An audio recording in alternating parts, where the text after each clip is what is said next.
اعوذ باللہ من الشیطان الرجیم، بسم اللہ الرحمن الرحیم۔ شروع کرتا ہوں اللہ کے ببرکت نام سے جو بڑا مہربان نہایت رحم والا ہے۔ السلام علیکم ناظرین، آپ دیکھ رہی ہیں یوٹیوب چینل سرچشمہ ہدایت 786۔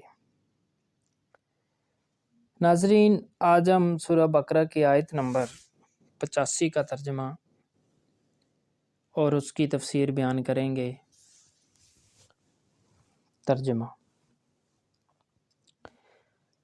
لیکن پھر بھی تم نے آپس میں قتل کیا اور آپس کے ایک فرقے کو جلا وطن بھی کیا اور گناہ اور زیادتی کے کاموں میں ان کے خلاف دوسروں کی طرف داری کی۔ ہاں، جب وہ قیدی ہو کر تمہارے پاس آئے تو تم نے ان کے فدیے دیے، لیکن ان کا نکالنا جو تم پر حرام تھا اس کا کچھ خیال نہ کیا۔ کیا بعض احکام پر ایمان رکھتے ہو اور بعض کے ساتھ کفر کرتے ہو؟ تم میں سے جو بھی ایسا کرے اس کی سزا اس کے سوا کیا ہو کہ دنیا میں رسوائی اور قیامت کے دن سخت عذاب کی مار، اور اللہ تعالیٰ تمہارے اعمال سے بے خبر نہیں۔ تفسیر: ایک طرف دین کی مخالفت، دوسری طرف دینداری کا مظاہرہ، یعنی جس عہد کو تم نے اس اہتمام کے ساتھ باندھا، اب تم ہی لوگ ہو کہ اس کو اس سرگرمی کے ساتھ توڑ رہے ہو۔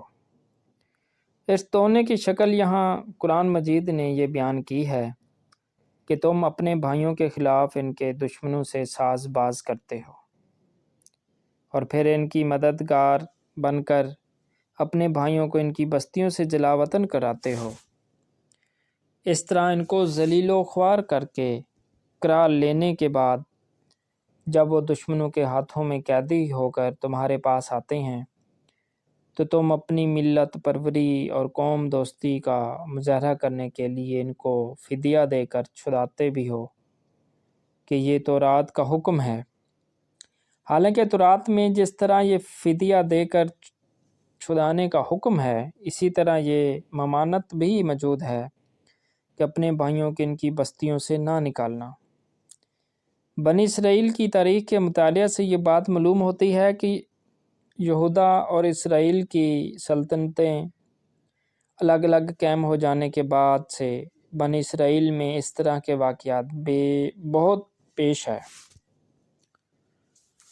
دونوں سلطنتوں کے درمیان حریفانہ کاوشیں رہتیں اور ایک دوسری سے انتقام لینے کے لیے آسان نسخہ یہی ہوتا کہ مخالف طاقتوں کو ابھار کر ان سے حریف پر چڑھائی کرا دی جائے، اور جب وہ قتل و نہب کے بعد دشمنوں کے ہاتھ میں اسیر ہو کر طالب مدد ہوں تو ان کو چھڑا کر قومی ہمدردی اور بہی فہمی کی دھونس بھی عوام پر جمائی جائے۔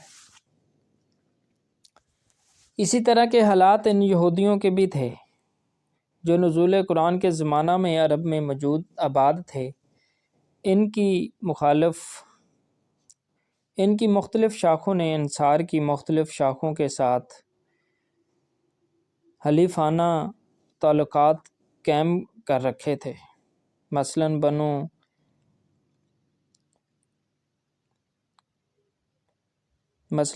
کینعہ اور بنو نذیر خزرج کے حلیف تھے، اور بنو قرظہ اوس اور خزرج کے درمیان برابر قبائلی جنگیں برپا رہتی، اور ان جنگوں میں یہود بھی اپنے اپنے حلیفوں کے ساتھ شریک ہوتے اور بھائیوں کے قتل اور ان کی جلا وطنی کا سبب بنتے۔ لیکن اس برادر کشتی کے ساتھ ساتھ اپنی دینداری کی نمائش کے لیے یہ بھی کرتے کہ جب ان کے دینی بھائی دشمنوں کے ہاتھوں میں قید ہوتے تو ان کو فدیہ دے کر چھڑانے بھی یہ تورات کا حکم ہے۔ ایک طرف اللہ کے دین کی یہ مخالفت اور دوسری طرف دینداری کا یہ مظاہرہ صریح منافقت ہے، کیونکہ اس کے صاف معنی یہ ہیں کہ کتاب الہی کی جو بات اپنی خواہشات کے مطابق ہو تو وہ مانی جائے، اور جو بات خواہشات کے خلاف ہو اس کا انکار کر دیا جائے۔ اس طرح کا ماننا ایمان اللہ تعالیٰ کے ہاں مقبول نہیں ہے۔ جو لوگ شریعت الہی کے معاملہ میں یہ رویہ اختیار کرتے ہیں، اللہ تعالیٰ ان کو دنیا میں بھی رسوا کرتا ہے، اور ایسے لوگ آخرت میں بھی سخت عذاب کے مستحق ہوں گے۔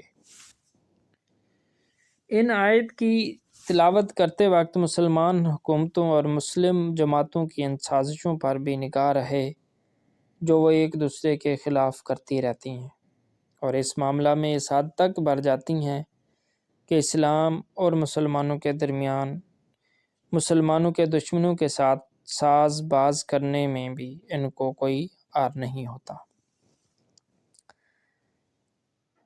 ناظرین، اللہ تعالیٰ ہمیں قرآن پر عمل کرنے کی توفیق عطا فرمائے۔ اگر ہماری ویڈیو اچھی لگے تو چینل کو لائک کریں، شیئر کریں اور سبسکرائب کریں۔ جزاک اللہ۔